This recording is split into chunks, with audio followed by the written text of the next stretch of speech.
Oi, oi, oi, oi, oi, oi, oi. Antonio Conte and Lukaku stay on top of Serie A after a convincing win away to Milan 2-0.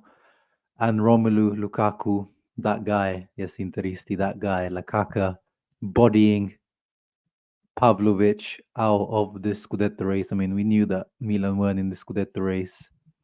Magnan conceding at his near post. Magnan also very much at fault for Milan's first goal. Milan's second goal.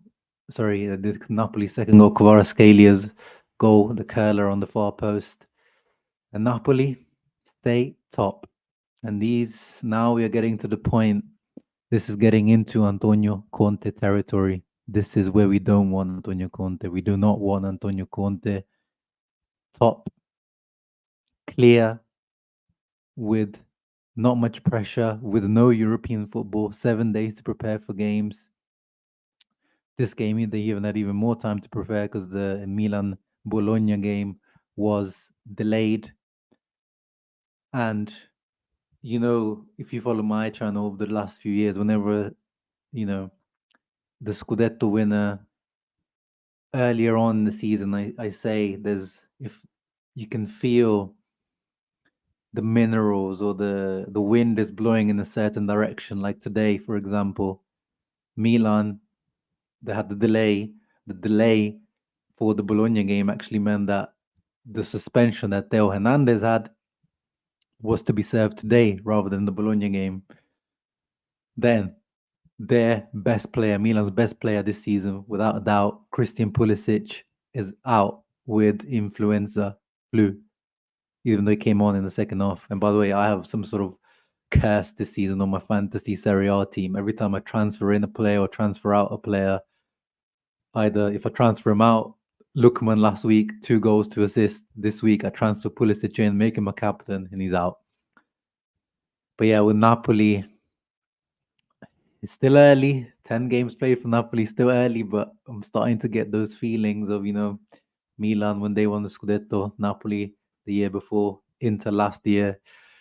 Obviously, with Inter for just personal reasons, I waited to kind of say it, but you start to get those feelings early on, and you are getting those feelings from Napoli. And tomorrow's game now, if you haven't checked it out, already done a preview for the Empoli Inter game tomorrow. That Empoli game becomes even more must win for Inter tomorrow. There is no way that you can allow a Conte team. We can definitely can't lose and give a Conte team 7 point lead, but even a 6 point lead with no Europe, that is too much of a leeway because then they're allowed to, lose a game. That gives them that breathing room. You got to stay on their neck, keep that pressure because, they did win today and it was quite a good performance, but it wasn't amazing. Um, Buongiorno actually here is given a 7.5, but actually he had two potential clangers today. In the first half, if Yunus Musa didn't have a brick touch, Buongiorno gave him the ball straight in front of Meret, who actually made a really good run out to stop Musa, who tried to square it, and they got away with it. And then in the second half, Morata beat him to a header. Buongiorno completely lost Morata in the air, but Morata was offside by just a few centimeters. And then outside of that, they didn't really create too much. But then we know, once they got the early goal with Lukaku, they're going to sit back. Politano actually, even though it's a 4-3-3, we know Conte likes the five at the back situation to kind of cover spaces. And Politano, when they're defending, is pretty much playing as a right wing back. Di Lorenzo tucking in. He's really becoming a key player for them, Politano. David Neres has an amazing goal and assist ratio per minute, but he's going to keep being a substitute at this rate because Politano, the amount of work rate he puts in is so key. Which is so funny as a Interista, this guy Politano, when Conte came to Inter, he was one of the first players that he got rid of because he didn't fit the system 3-5-2. But now it looks like he's fitting in as almost as a wing back. But fair play for changing his mind.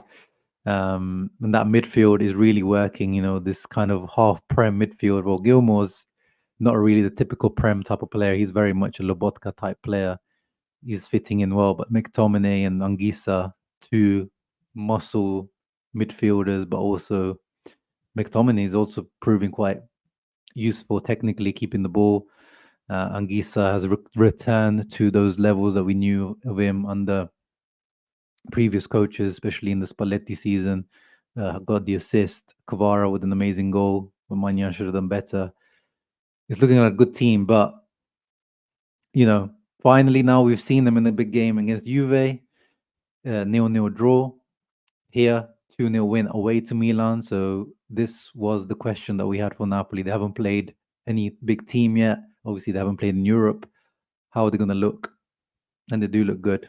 Now, Inter are going to play them in a few weeks before the international break. That's going to be a big test. Actually, let's have a quick look at Napoli's fixture list for the upcoming weeks because they've had a good start to the season in terms of easy fixture. But yeah, look at this very, very tricky set of fixtures now.